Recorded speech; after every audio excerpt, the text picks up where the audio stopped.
So I thought I would make a video about a method of handle making. This is a pulled handle, and pulled handles are great because they taper from one end to the other. They're nice and even when you do them right. They taper in width and thickness, or they can taper in width and thickness, which makes them kind of elegant, makes them flow a lot better than something that's, say, cut out of a slab. But they're difficult to learn. And, you know, once you get in the flow of it, after you do a couple hundred of them, you can bang these out really quick. By the way, I just set mine up like this. If you don't use too much water, you can just set them up like that, and they will dry to the right consistency. Anyways, they're difficult to learn. So I am going to show you a method that I have called slapping a handle, and I teach this to students when they're new, and it has a couple of advantages. One of them is easier to do.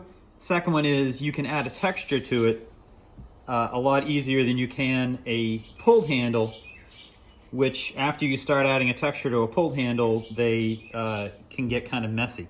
Once it's made, you want to not touch the handle, right? Because the more you touch it, the more mess you're making. So the first thing I do is I roll out a carrot. Doesn't have to be big. In fact, it should be kind of smallish.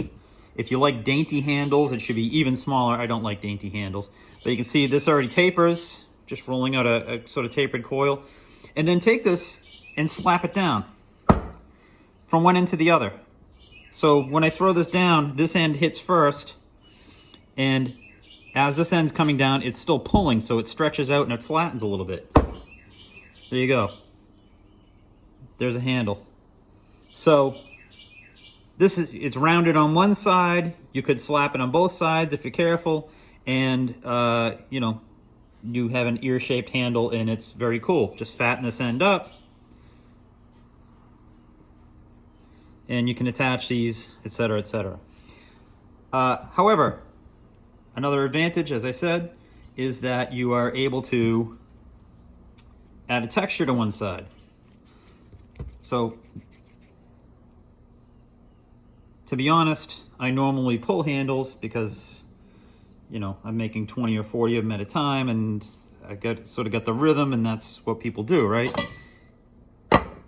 I can add a texture by just smacking it down a little bit or pressing it down onto the texture I want first. And then this is a piece of corrugated textured metal stud that I stole from a workplace at one time. Anyways, now it's got a texture on one side. If I slap this one down, it's got that texture on the back, which is kind of neat. However, do not please add heavy texture to that side of it. Here's a mug right here.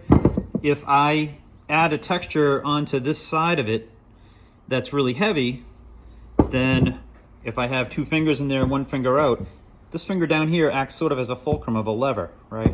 And so if there's a texture, if there's a lot of bumps and that kind of stuff over here, it's going to dig into my finger, especially when there's liquid in there. And especially if this handle is bigger than it needs to be. So I make these for a variety of hand sizes, of course, but it only needs to clear your fingers by the tiniest amount.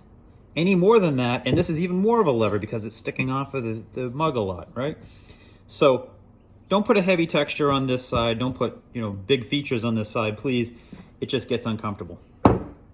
Anyways, that's it.